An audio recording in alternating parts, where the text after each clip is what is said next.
continuación vamos a ver un video sobre robótica con Arduino. Principalmente pues los fundamentos de la placa Arduino, en qué consiste esta placa, qué partes tiene y de qué manera funciona y de qué manera se integran pues algunos otros componentes, ¿verdad? Como sensores o actuadores. Con esta placa podemos hacer diferentes proyectos que tienen que ver con la robótica. Pues vamos a verlo.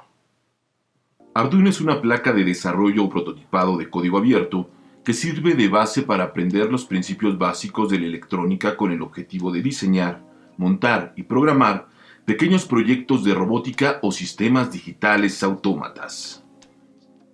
Está basado en lo que se conoce como microcontrolador, que es básicamente una computadora en su mínima expresión. Como toda computadora, el microcontrolador posee puertos de entrada y salida en los cuales se pueden conectar componentes o sensores con la finalidad de que Arduino reciba y procese datos. También posee una memoria temporal y una memoria permanente donde podemos grabar instrucciones para crear programas que interactúen con los dispositivos que ya hemos montado en la placa. Hay diferentes modelos de placas Arduino, cada una pensada con un propósito diferente y características variadas. Los shells o escudos son placas de expansión que se conectan a la placa principal para añadirle más funciones, como motores, relojes de tiempo real, Wi-Fi y mucho más. Los sensores, componentes y actuadores también se venden en forma de módulos para facilitar las conexiones o el cableado a la placa Arduino. Sin embargo, la placa más utilizada de Arduino es la 1, tanto por su tamaño como por la cantidad de pines. Es cómoda para manipular, conectar y programar. La placa Arduino 1 consiste en 1. Microcontroladores 2. Pines de alimentación 3. Pines de entrada analógica 4. Pines de entrada, salida digital y PWM 5. LED indicador de encendido 6.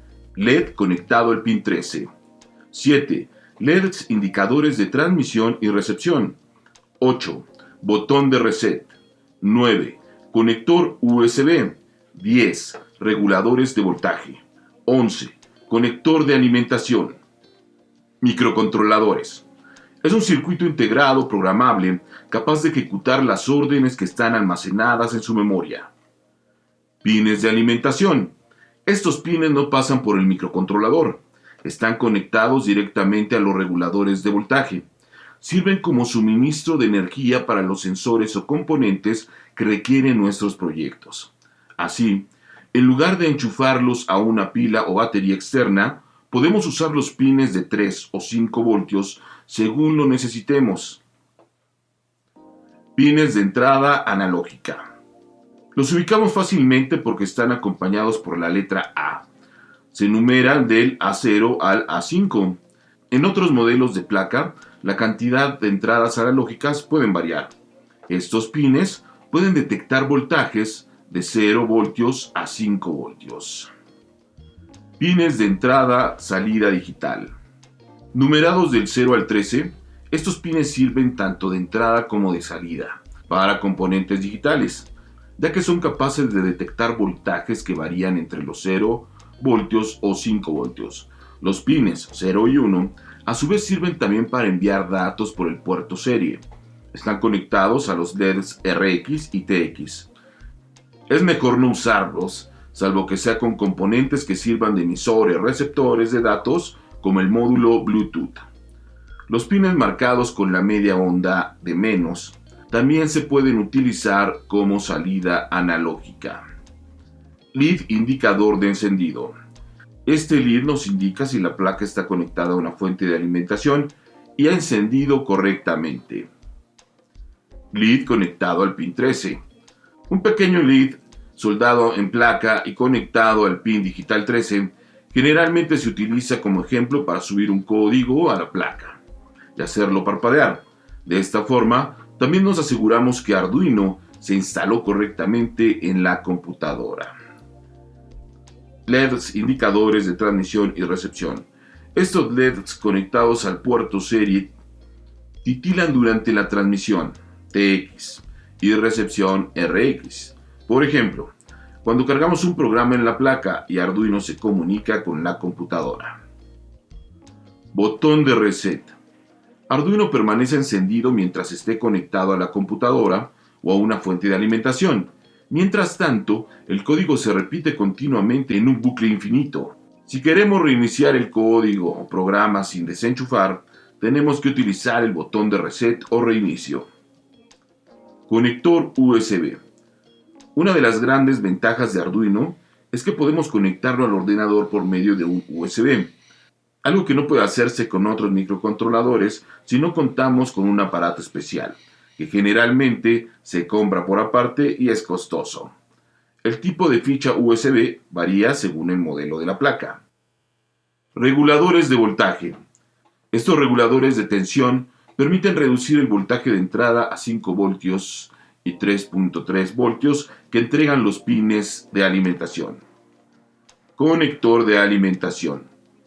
Aquí conectaremos la fuente de alimentación para que nuestro Arduino funcione sin tener que estar conectado al ordenador. De hecho, se recomienda utilizar el puerto USB únicamente para la carga de archivos, no para energizar la placa porque podría dañar el puerto serie. Como suministro de energía podemos utilizar pilas, cargadores, fuentes, baterías. Arduino soporta tensiones de 7 a 12 voltios, gracias a que los reguladores mencionados anteriormente reducen el voltaje de entrada. Software de Arduino. Para crear nuestros códigos y subirlos a la placa, tenemos diversas opciones, gracias a que Arduino es de código abierto. Esto quiere decir que cualquiera puede tomar tanto el hardware como el software y crear su propia versión. Esto ha permitido que Arduino sea compatible con diversas plataformas como Scratch y Tinkercad. La página oficial de Arduino deja a disposición el IDE o entorno de desarrollo que vendría a ser el programa oficial para programar las placas. ArduBlock es un complemento que puede instalarse sobre el IDE oficial y que permite una interfaz para crear el código a partir de bloques que representan las instrucciones. Una vez construido el código, el mismo ArduBlock lo convierte al lenguaje de Arduino antes de compilar y subir a la placa. Tinkercad es un programa online gratuito que permite simular y programar Arduino sin la necesidad de tener los elementos físicos, incluida la placa. Tinkercad además permite programar en 3 variantes: en bloques, bloques más texto y texto. Si bien la programación en bloques es mucho más limitada que en ArduBlock, contiene todos los elementos necesarios para realizar proyectos de nivel básico e intermedio. Finalmente, si deseamos, podemos programar directamente en el lenguaje oficial de Arduino con la posibilidad de descargar el código y subirlo a nuestra placa física. En ese caso, hace falta descargar el IDE para realizar la carga.